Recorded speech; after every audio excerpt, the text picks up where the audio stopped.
Welcome to all of you in my today's session for class 7, chapter 7, water bodies and circulation of water. Up to now we discussed lot of things and today we will start our journey from the topic wave. What do you mean by wave? बहुत ही आसान होगा, अगर बाहर घूमे होंगे तो बताने की आवश्यकता नहीं होगी। लहरें, समय और सागर की लहरें किसी की प्रतीक्षा नहीं करती हैं। A famous quote by an author. किसी ने कहा है ना, समय और सागर की लहरें किसी की प्रतीक्षा नहीं करती हैं। तो सागर की लहरें, तो लहरें मतलब अभी हम जो डिस्कशन करने जा रहे हैं, we are here to discuss about the waves of the ocean और sea. When the water on the surface of the ocean rises and fall alternately, waves are formed. जब पानी जो है समुद्र अथवा महासमुद्र, सागर अथवा महासागर के सतह पर उठता और गिरता है, उठता और गिरता है, एकदम बेहद सरल। तो उठता और गिरता है मतलब क्या है? ये प्लेन है, मतलब उठा गिरा उठा गिरा उठा, यही लहर है, यही लहर है। सो आपको एकदम बेसिक कॉन्सेप्ट मैंने बताया what is wave. When the water on the surface of the ocean rises and falls continuously, rises and fall, rises and fall, waves are formed. तो जो बनी, जो आकृति बनी, जो आकृति दिखी, वही वेव है, वही लहर है।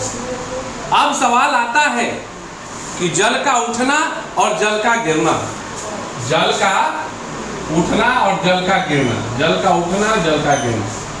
तो ये उठना और गिरना क्या है? यह जो है, यह उठना और गिरना क्या है?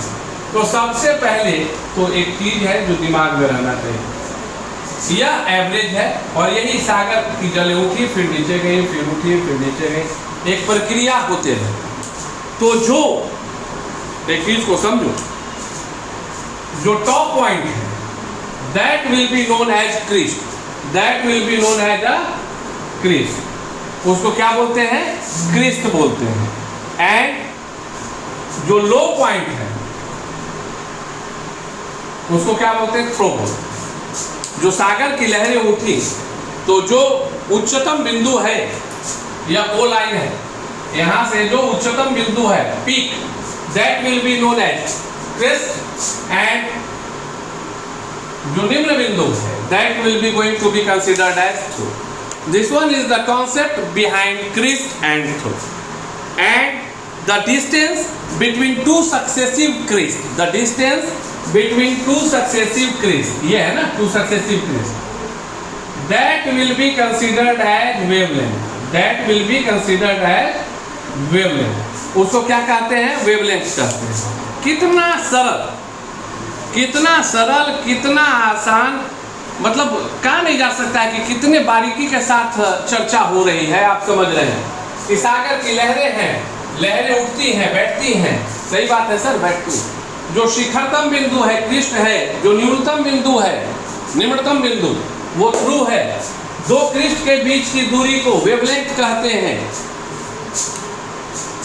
ये जो है, ये मेजरमेंट, ये जो मेजरमेंट है इसको एम्पलीट्यूड बोलते हैं। क्या बोलते हैं? एम्पलीट्यूड। इसको क्या बोलते हैं? एम्पलीट्यूड बोलते हैं।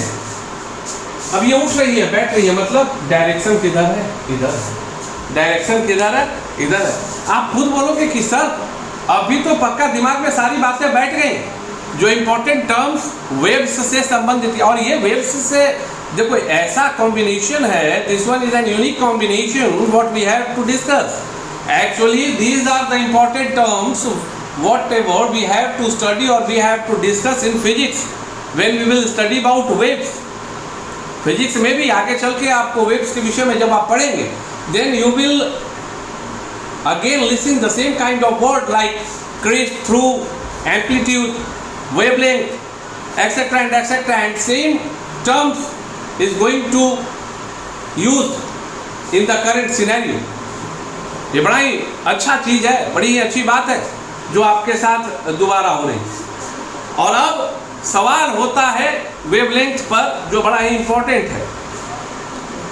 कि सागर की लहरें, आप समुद्र के तट पर जाइए, समुद्र के तट पर जाइए, आप किनारे खड़े रहेंगे और जब ये लहरें आती हैं तो लगेगा कि आपके चरणों को धोते हुए जो समुद्री जल है वो आगे बढ़ा और फिर वो वापस चला जाता है।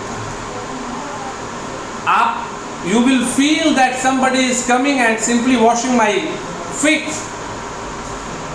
लेकिन ये लहरें जो है ना, लहर मतलब ये, it means I am talking about amplitude, I am talking about the crest position।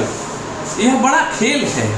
यह जब एम्पलीट्यूड कम होता है तब लहरें आनंददायक होती हैं, लेकिन जब एम्पलीट्यूड बढ़ता है तो लहरें आक्रामक होती हैं और उन्हीं आक्रामक लहरों का स्वरूप होता है सुनामी। उन्हीं आक्रामक लहरों का स्वरूप होता है सुनामी। आपने सुनामी में क्या सुना था कि सागर की ऊंची ऊंची लहरें आ रही थी, सागर की ऊंची ऊंची लहरें आ रही थी, 20-20 मीटर ऊंची लहर सुने थे ना, काफी ऊंची लहर, कवर्ड अप कर दिया। तो लहर जब ऊंची हुई मतलब क्या हुआ, एम्पलीट्यूड ऊंचा हुआ ना, और जब एम्पलीट्यूड इंक्रीज किया तो इसका मतलब क्या है, द प्लीजेंट, और कहे कि जो आनंददायक आपका सेगमेंट था लहरों का, वेव का, वो आक्रामक हो गया। So the rise in amplitude causes dangerous situations like tsunami and all. इस चीज को आपको याद रखना है। And tsunami is a Japanese word, it means harbour wave. और सामान्यतः इनके आने का जो कारण था, जो भारत में सुनामी आई थी 2004 26 दिसंबर को, उसके आने का कारण था कि जब कभी समुद्र के अंदर ज्वालामुखीय विस्फोट होता है या भूकंप होता है तो वह परिस्थिति उत्पन्न होती है। याद रखिएगा, आइदर वोल्केनिक इरप्शन और earthquake, these are the two important reasons behind the formation of tsunami. तो इन्हीं दोनों कारणों में से किसी एक कारण से इस तरह से एम्पलीट्यूड के लेंथ में वृद्धि होती है और उसे हम लोग भिन्न भिन्न नामों से जानते हैं।